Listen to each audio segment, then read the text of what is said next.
So, look, Tatsuki Fujimoto touched me in my no-no place as a child. Hey, you ever accidentally masturbate to young pictures of your mom? Who the starts a conversation like that? I just sat down. Okay, just hear me out before you click off the video. Tatsuki Fujimoto touched me in my no-no place. Yes, my heart. I meant my heart. I thought that was obvious. What else? What else could I have meant? Come on, guys. Anyways, let me finish my story. Hashtag me too. The year was 2020. I was 16 years old when I discovered Chainsaw Man on the Shonen Jump manga app. Pretty sure it was like September, and I just discovered Chainsaw Man and I binge read it in 2 days. I caught up in 2 days. It was the best 2 days of my life.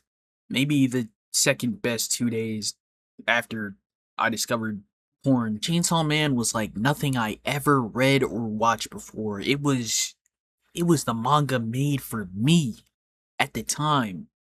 At the time, yes. It was fantastic. It was spectacular. It was perfect. And after part 1 ended, I spent every month, every day, every second, every millisecond waiting patiently for it to come back, for it to return, for it to arrive. And then finally, it came back.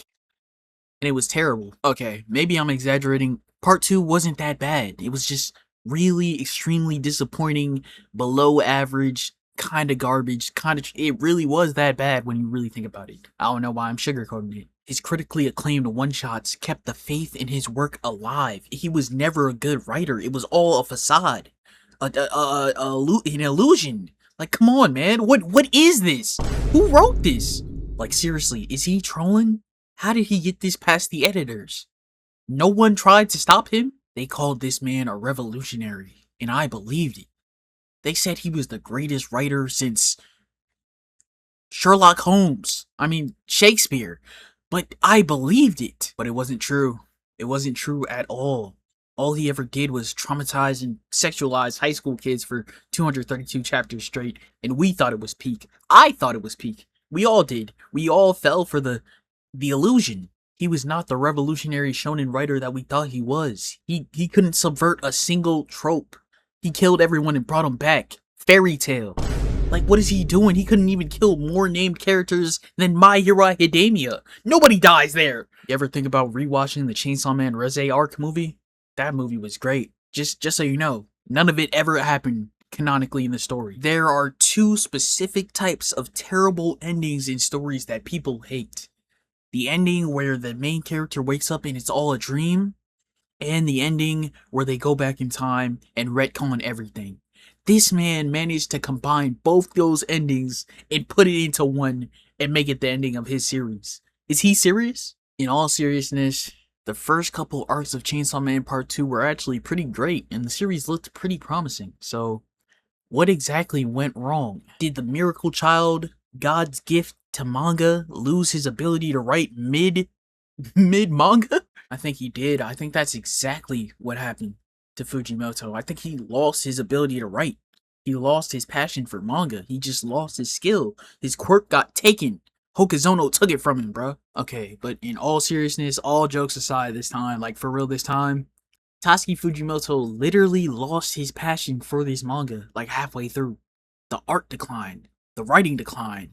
Man, none of the side characters were good the entire time. Look at this dude. What was his name again? I mean, I know his name, but I know you don't know his name. You probably don't know his name, because what did he even do that was significant in the story? The story went downhill as soon as he got his own manga cover. Why did he get one? He didn't deserve it. Why did he deprive me of an ending of all the important characters in the story? Why did Asa not get a proper ending? Why did Yoru not get a proper ending? They were like the main characters of part 2, right next to Denji. Okay, this is a good one. If Pochita ended himself and it rewrote time, right? It went back in time and it brought back characters back to life, right? Like, for example, Power came back to life. Why didn't Nayuta come back to life and not Makima? Why wasn't it a new control devil? Why was it like the perfect world created for Denji? Is this even real? Where is the logic in that?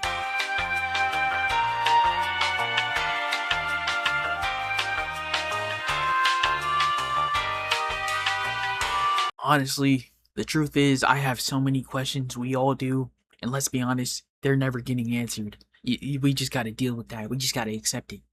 Kind of like how Denji had to accept his well, he didn't really have to accept anything because it never happened. It was all a dream. Never mind. I take that all back. Wow.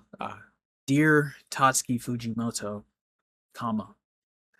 I'm not gonna lie to you. This ending was mid. It was pretty bad, actually. It wasn't even mid. It was terrible.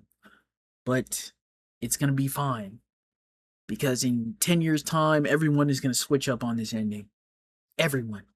That's usually what happens after it gets animated. When a bad ending gets animated, everyone switches up. It's just a thing that happens. Maybe not 10 years time, maybe like 15 years, because Mappa takes forever to animate anything. What are they doing?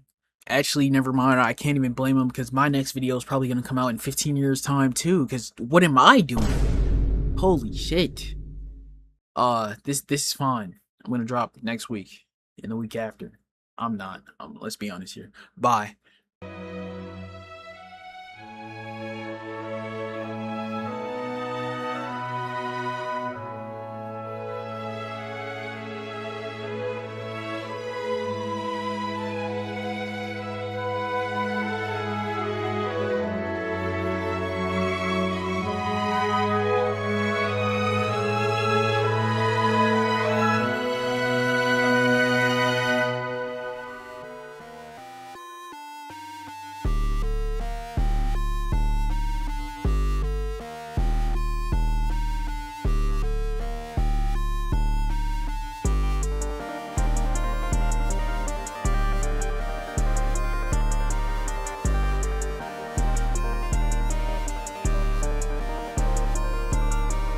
You know, after all the psychological trauma, all the waiting, all the terrible chapters in a row in that final arc, I still love Chainsaw Man.